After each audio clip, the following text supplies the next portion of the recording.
Vamos en el nombre del Padre, Padre, del Hijo y del Espíritu Santo. Amén.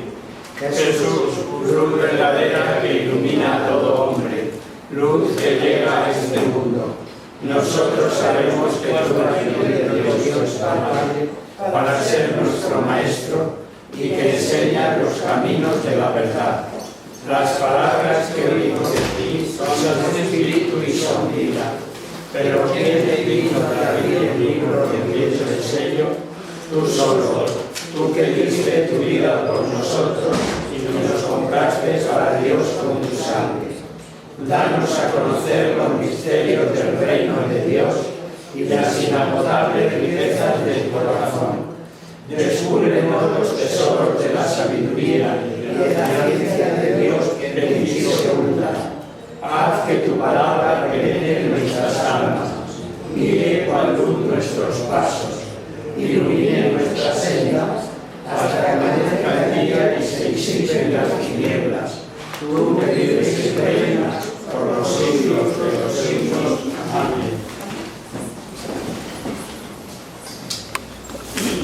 Bueno, pues vamos a seguir con el Evangelio de Lucas, después de ver el último día la resurrección de la hija de Jairo y la curación de la hemorroísa, donde Jesús vuelve a mostrar su poder y su atributo divino de realizar estos signos, estos milagros de la resurrección. Pues vamos a ver la misión que les encomienda a los apóstoles, en este caso a los apóstoles. Sabéis que en una ocasión mandó salir a predicar a los 72. En este caso, la misión es para los 12, para los apóstoles. Leemos en Lucas 9, del 1 al 6. Habiendo convocado a los 12, les dio poder sobre todos los demonios y de curar enfermedades, y les envió a predicar el reino de Dios y a hacer curaciones. Y les dijo: no toméis nada para el camino, ni báculo, ni alforja, ni pan, ni dinero, ni llevéis dos túnicas. En cualquier casa en que entréis, quedaos allí sin dejarla hasta partir. Cuanto a los que no quieran recibiros, saliendo de aquella ciudad, sacudíos el polvo de los pies en testimonio contra ellos. Partieron y recorrieron las aldeas, anunciando el Evangelio y curando en todas partes. Muy bien, ¿veis? Habiendo convocado a los 12, por lo tanto la misión es para los 12, les manda ir a predicar el reino, a predicar el Evangelio en Galilea, en las ciudades próximas, o por todas las ciudades de Galilea. ¿Y con qué finalidad? Pues la finalidad de predicar el reino. Era la finalidad para lo que lo habían elegido. Mirad, leed Marcos 3:13, 15. Marcos 3, 13, 15.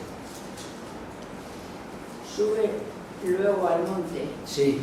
Llama junto a sí a los que quería, y ellos acudieron a él. Constituyó a 12 para que estuvieran con él y para enviarlos a predicar, con poder para arrojar a los demonios. ¿Veis? Los elige con la misión de enviarlos a predicar y con el poder que Él les da de expulsar los demonios. ¿Veis? Esas son las credenciales que le da ahora, la de curar enfermedades y la de expulsar demonios. Y era esto una prueba de hacerlo en nombre de Cristo, en nombre del Mesías, pues el advenimiento del reino mesiánico. Y para esta misión pues reciben una serie de instrucciones, ¿no? De no llevar nada para el camino, ni dos túnicas, ni pan, ni dinero, ni alforja. ¿Cuál es el sentido de estas palabras de Cristo? Bueno, el sentido es el espíritu con el que tienen que ir a esta misión, es decir, confiando en la providencia divina. Tampoco hay que tomarse al pie de la letra el que no lleven nada para el camino, porque en otra ocasión precisamente les dice: ¿recordáis cuando os envié y os dije que no llevarais nada? Pues ahora llevad. Leer en Lucas 22, 35, 36.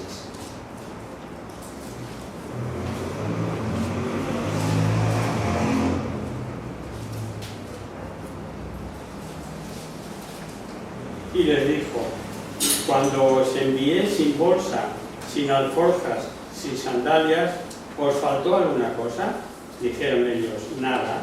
Y les añadió, pues ahora el que tenga bolsa, tómela, e igualmente la alforja. Y el que no la tenga, venda su manto y compre una espada. ¿Veis? En una ocasión les dice que no vayan con nada, en otra ocasión que vayan provistos de lo necesario. ¿Por qué en una ocasión sí y en otra no? Pues normalmente o generalmente porque ahora van a predicar por Galilea. En Galilea Jesucristo es ya muy aceptado, tiene fama de taumaturgo, de hombre que realiza milagros, la gente está asombrada con su doctrina y van a ser bien recibidos. Por lo tanto, no hace falta que se vayan provistos de todo porque se les va a recibir bien. Por eso, y en otro lugar, precisamente es porque a donde lo que les espera pues es una tierra hostil, por así decir, y no van a ser bien recibidos y tendrán que ir provistos. Lo que viene a significar esta palabra de Cristo, como hemos dicho, es el espíritu con que tienen que ir a predicar. Y por eso le dice que en la casa donde se hospeden, que se queden hasta que termine su misión, porque de verdad, al ser bien recibidos, pues sería como una ofensa para el que lo hospeda. Y también que si alguien no recibe la doctrina, que al salir se sacuda el polvo de las sandalias. Bueno, era costumbre, era el medio ambiente. Cuando un judío salía fuera de Israel, iba entre los gentiles, al volver a entrar en su tierra, en el límite, en la frontera, se sacudía el polvo de las sandalias. ¿Para qué? Para no contaminar Israel con el polvo de la tierra gentil. ¿Y qué quiere significar con esto Cristo? Pues que esta gente que no va a recibir la doctrina de Cristo en estos pueblos donde esto pues son como los gentiles, por eso que se sacuda el polvo de las sandalias. Vemos los versículos siguientes, vemos el juicio de Antipas, lo que pensaba Herodes sobre Cristo. Capítulo 9, seguimos, versículos del 7 al 9. El virrey Herodes se enteró de todas estas cosas y estaba desconcertado, porque unos decían que Juan había resucitado de entre los muertos, otros que había aparecido Elías, y otros que uno de los antiguos profetas había vuelto a la vida. Pero Herodes decía, a Juan yo le corté la cabeza, ¿quién es este de quien oigo grandes cosas? Y buscaba verlo. Y deseaba verlo, ¿veis? Bueno, pues el rumor que le llega a Herodes sobre los prodigios de Cristo, pues le tienen preocupado. Tener en cuenta que Herodes estaba obsesionado un poco con Juan el Bautista. Él lo había mandado matar, lo había mandado degollar, por eso, pero pensaba que pudiera ser la reencarnación o que Juan el Bautista había vuelto. Por esa intriga que tenía, dice que deseaba verlo. Quizás Lucas también deje preparado aquí el camino para esa vez en que Jesucristo va a ver a Herodes. ¿Recordáis cuándo es? Durante el proceso de Pilato, cuando en su pasión, cuando a Pilato sabéis que tuvo varios intentos de salvar a Jesús, o por lo menos de quitarse del medio el problema que suponía condenar a Cristo. Y tiene, digo, varios intentos. El primero es este. El primero es cuando le dice, es que viene alborotando desde Galilea. Y dice, pues si viene alborotando desde Galilea, el tetrarca de Galilea, que es Herodes, que lo juzgue. Y lo manda a casa de Herodes. Y sabéis, por el texto, lo que sucede en casa de Herodes. Herodes, que había oído hablar de Jesús y que había oído hablar de su prodigio y de sus milagros, dijo, bueno, pues verás ahora que bien lo vamos a pasar, porque va a venir Jesús delante de nosotros, nos va a hacer unos cuantos milagros, y recordáis el texto, Jesús ante Pilato, ni una sola palabra, nada. Por eso Herodes, ante Herodes, por eso Herodes, tomándole por loco, le pone esa túnica y le devuelve a Pilato. Y fijaos lo que decía el texto, dice que Pilato y Herodes eran enemigos, no se hablaban, era una esto. y desde aquel día se hicieron amigos. Como parece que por donde pasa el amor de Cristo, pues lo que es el odio se convierte en amor, en amistad. Bueno, a propósito del deseo que tenía de verle, fue en aquella ocasión. Pues vamos a ver ahora cómo regresan los apóstoles de esa misión a la que les ha mandado, y tiene lugar la escena de la primera multiplicación de los panes. Lucas 9:17.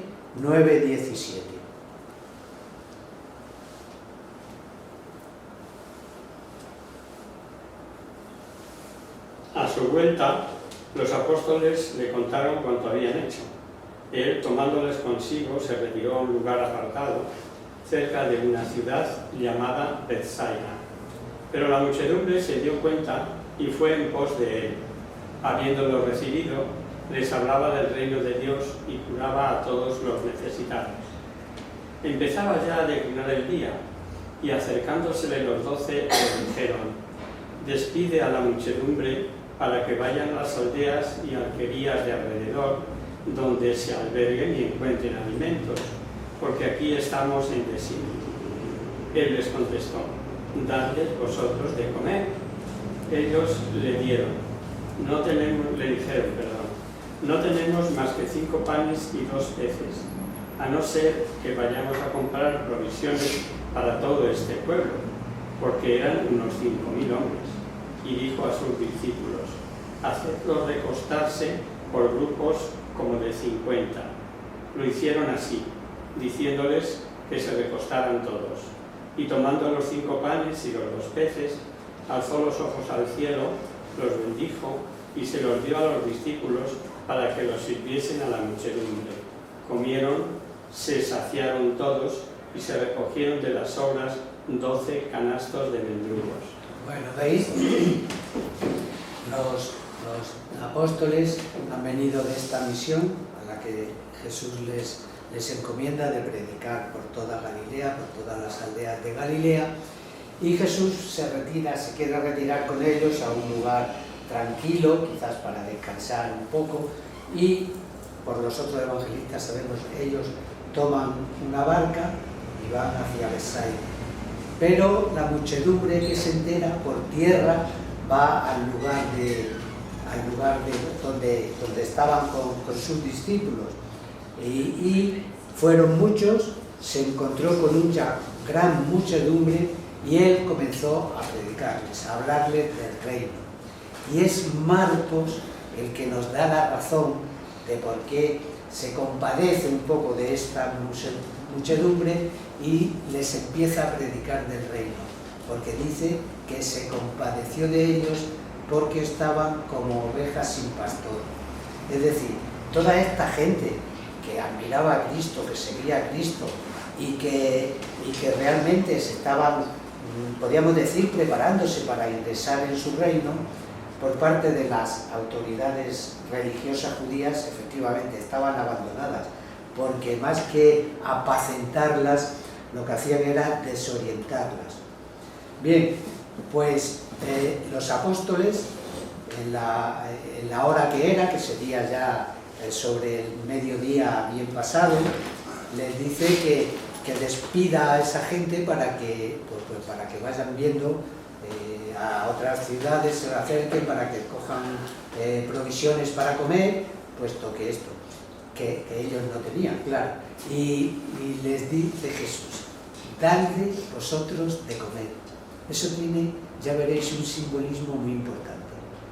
Ahora explicamos qué quiere decir con Jesús, porque Jesús de sobra sabe que no tiene para comer, y de sobra sabe que va a hacer el milagro, pero les dice: dadle vosotros de comer. Jesús les dice que se reúnan en grupos y con 5 panes y 2 peces dice la descripción de Cristo. A ver, por eso aquí está el simbolismo de qué puede simbolizar ese dadle vosotros de comer. Dice: alzando los ojos al cielo, lo bendijo y se lo dio a sus discípulos. ¿Qué os recuerda esto? Este ritual, la institución de la Eucaristía, Pues eso es realmente lo que simboliza el darle vosotros de comer. Es decir, Cristo efectivamente va a multiplicar esa comida y se la va a dar a los discípulos para que sean ellos los que lo distribuyan. Por eso ahora, simbolizando ese momento de la institución de la Eucaristía, en que van a tener el pan de vida eterna, les dice, dadle vosotros de comer. Bueno, seguimos con la confesión de Pedro. 9 del 18 al 21 leemos. Aconteció que orando él a solas, estaban con él los discípulos, a los cuales preguntó: ¿Quién dicen las muchedumbres que soy yo?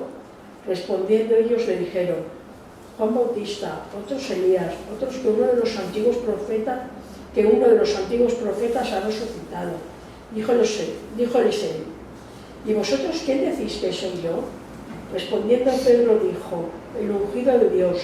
Él les prohibió decir esto a nadie, añadiendo: es preciso que el Hijo del Hombre padezca mucho.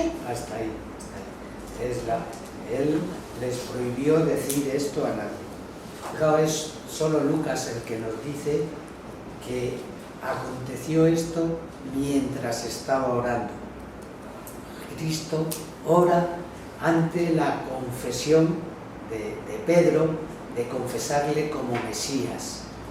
Y es curioso que entre las opiniones que recoge de la gente no hubiese alguien que pensara que era el Mesías, porque a estas alturas había ya mucha gente que le tenía como Mesías. Quizás pueda ser que el autor, el escritor Lucas, quiera dejar ese proclamarle como Mesías un poco a Pedro, para significar un poco la distinción de Pedro entre los apóstoles, porque veis entre lo que dicen, ¿quién dicen que soy yo? Uno Juan el Bautista, otro Elías, otro alguno de los profetas. Hombre, alguien pensaría que podría ser el Mesías, sin embargo en esa opinión no se refleja, quizás por este motivo de que sea Pedro como jefe de los apóstoles, como jefe de esa iglesia que Cristo le va a dejar al frente, el que le confiese como el Cristo de Dios. ¿Veis? Probablemente se ve por qué tan escuetamente Lucas nos dice solo que le confiesa como el Cristo de Dios, porque para sus lectores lo va a entender mejor, porque Mateo nos dice: tú eres el Mesías, el Hijo de Dios vivo, el que había de venir. Esa era quizás la confesión de Pedro, pero para los gentiles decir el Hijo de Dios podía darle lugar a un poco de equívoco, porque ellos tenían sus divinidades y los hijos de los dioses y demás. Por eso, escuetamente, le dice que Él es el Cristo de Dios. El Cristo, ya sabéis, es el Mesías. Y, como en otras muchas ocasiones, les prohíbe que hablen del tema, por lo que hemos comentado tantísimas veces, ¿no? Porque hay que evitar esas explosiones de júbilo que podía haber hacia el Mesías y desvirtuar en aquel ambiente excitado el mesianismo de Cristo. Viene ahora la primera predicción de su pasión. Leemos versículos 21 y 22 del capítulo 9. Pero él, con severa advertencia, les ordenó que a nadie dijeran esto. El Hijo del Hombre, añadió, tiene que padecer mucho. Será reprobado por los ancianos, los pontífices y los escribas, y ha de ser llevado a la muerte. Pero al tercer día tiene que resucitar. Muy bien, ¿veis? Es la primera predicción que hace de cómo se va a ser su muerte. La recogen los tres sinópticos. Era algo necesario, pero sorprendente para sus apóstoles. Es decir, sus apóstoles todavía no se les ha entrado en la cabeza que su maestro, el Mesías, ese hombre que se muestra con ese poder, pueda terminar en la cruz y tenga que morir en la cruz. Y matiza Lucas lo de la resurrección y resucitar al tercer día. muchas veces parece que se opina que Cristo está muerto durante 3 días. No está durante 3 días, está durante la parte de 3 días. Lo que pasa es que para un judío una parte concreta de un día se computa como día entero. Para los judíos sabéis que los días empezaban al atardecer, a la puesta del sol. Lo que pasa es que allí se pone el sol muy temprano. Entonces, sobre las 5 seguramente que el sol está puesto bueno, casi está puesto aquí, antes todavía.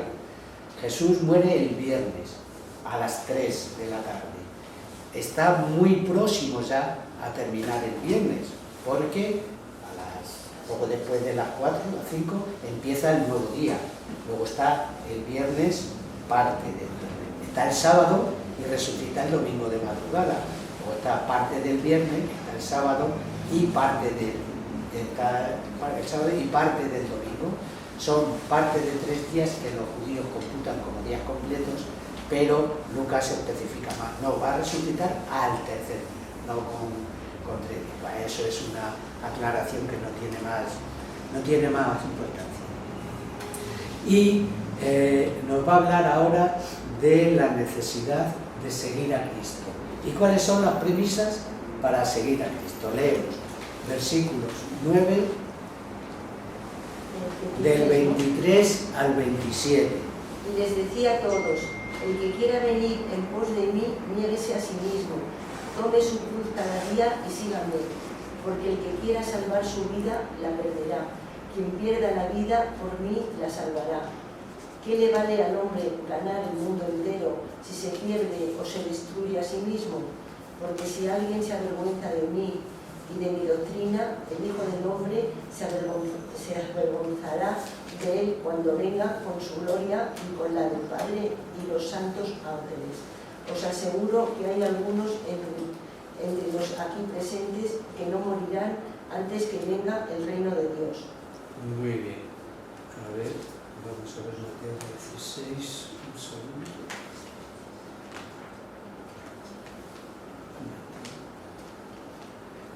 Ajá. Dice, entonces dijo Jesús a sus discípulos: el que quiera venir en pos de mí, primero, niéguese a sí mismo, y 2, tome su cruz y sígame. ¿Qué significa la negación de uno mismo? Es la primera enseñanza, la primera premisa que nos pone Jesús para seguirle. El sentido se refiere para seguirle e ingresar en su reino. Y negarse a sí mismo es lo mismo que quitar todo obstáculo que nos pueda hacer ingresar en este reino. Ese sería el significado de negarse a uno mismo, es decir, posponer todo aquello que sea un obstáculo para la exigencia, para el ingreso en el reino de Cristo. Y la segunda premisa, tomar su cruz y seguirme. Fijaos, ¿qué quiere decir con esto Cristo? Bueno, pues está claro que tomemos la cruz de cada día, pero eso lo explica muy bien quizás San Pablo en la carta a los Colosenses. Vamos a leer una cita, Colosenses 1:24, cuando dice San Pablo: sufro en mi carne lo que le falta a la pasión de Cristo.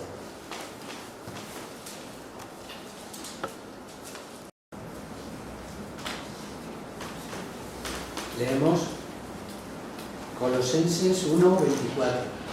Ahora me alegro de mis padecimientos por vosotros y voy completando en mi carne lo que falta a las tribulaciones de Cristo, en pro de su cuerpo, que es la Iglesia. ¿Veis? Sufro en mi carne lo que le falta a la pasión, a las tribulaciones, dice ella, a la pasión de Cristo. Bueno, podríamos preguntarnos, ¿es que a la pasión de Cristo le faltaba algo? Cristo pagó y pagó por todos, pero sin embargo quiere que contribuyamos con nuestra cruz también a esa pasión de Cristo, a esa redención de Cristo. Es decir, colaborar es el vamos a ver, que yo tengo mis notas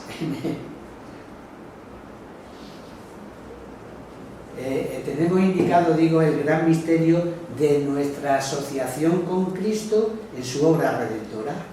Unidos por la fe y la caridad con el Salvador, colaboramos con Él, ¿cómo? Con nuestra cruz de cada día. ¿Y la cruz de cada día qué es? Pues nuestras pequeñas cosas o grandes, sufrimientos, padecimientos, enfermedades, todas esas cosas que unido a la cruz de Cristo nos hace participar de esa redención de Cristo. Y Cristo tiene ese deseo de que participemos. Por eso dice San Pablo, sufro en mis carnes lo que le falta a la pasión de Cristo.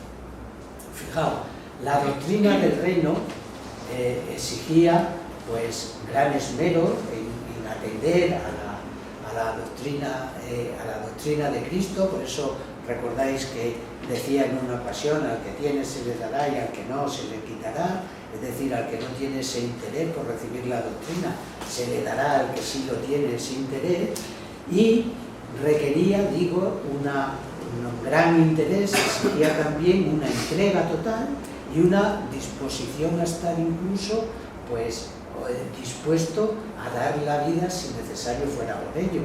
Y lo vemos como en las primeras persecuciones, cuántos cristianos dieron su vida por la fe de Cristo, pero no solo entonces, también hoy hay mucha gente, muchos cristianos que están muriendo en muchos lugares, que están siendo perseguidos, están muriendo por la fe de Cristo.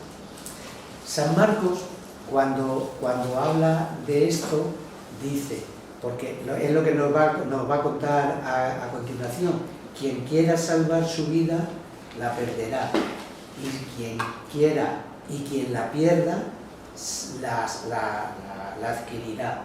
Ese perder la vida necesariamente no significa tener que morir y llegar hasta la cruz por la vida de Cristo, porque dice, y quien pierda la vida por mí y por el Evangelio.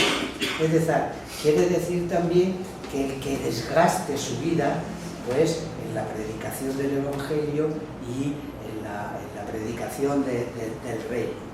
El que pierda mi vida por causa y por el Evangelio, dice, ese verdaderamente la ganará. Y Jesucristo establece una comparación para que se vea el valor de esta pérdida de la vida. Y dice, ¿qué aprovecha el hombre? Ganar el mundo si pierde su alma. Alma siempre está puesto en Biblia por vida. El alma es la vida. Pero esta vida del hombre no es, en el contexto que se ve, la simple vida física, sino referida a la vida eterna, a la vida sobrenatural, a la vida espiritual, perdón. Y fijaos, para aclarar bien este punto de que ese perder la vida o ganar la vida no se refiere a la vida física, sino a la vida espiritual, la Pontificia Comisión Bíblica dio un decreto en julio del año 1933 que decía: si está permitido afirmar que las palabras de Jesucristo que se leen en San Mateo, en este texto 16:26, y en San Lucas 9:25, no se refiere, no miran en sentido literal a la salvación eterna del alma, sino solamente a la vida temporal del hombre, nuestra respuesta es negativamente, dice la Comisión Bíblica. Es decir, está diciendo que esta vida que se gana o que se pierde no es la vida física, la vida temporal, sino la vida espiritual. Y lo que se destaca por todo este contexto es, por lo tanto, el mesianismo espiritual, ¿no?, de Jesús, porque no son bienes materiales lo que recibimos, sino esos bienes espirituales. Y se nos va a presentar a Cristo como juez del universo en el juicio final, y ese juicio final va a ser ejercido por el Mesías, y en esa hora él mismo, el Hijo de Dios, el Hijo del Hombre, vendrá a ejercer esta función en la gloria de su Padre, y vendrá también acompañado de sus santos ángeles.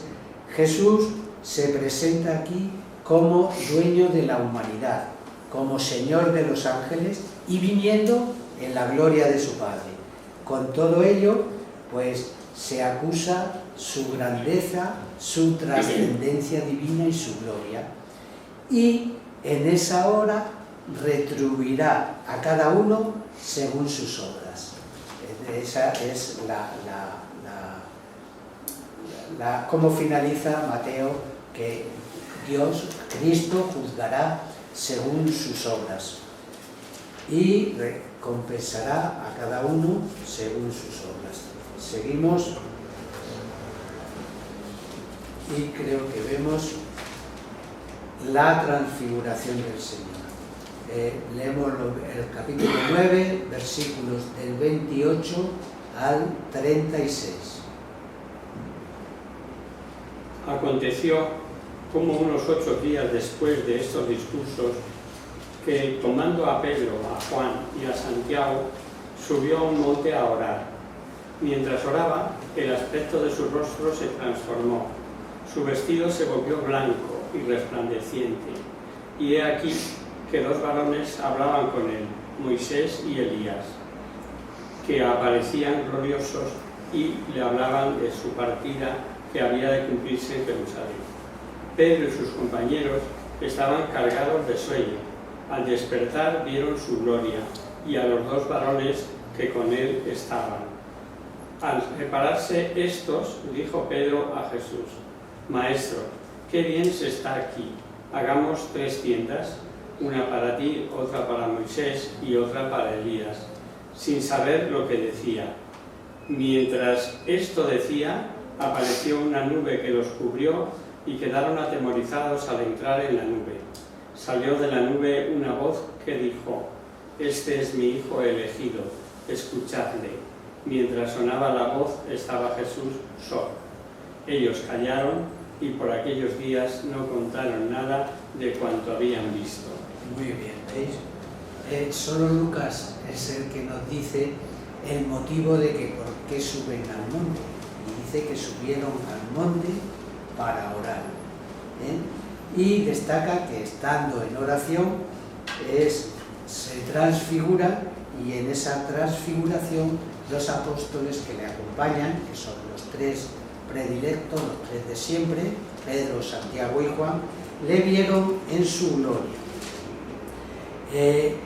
Es el único también que nos habla de la conversación que tenían Moisés y Elías con Jesús.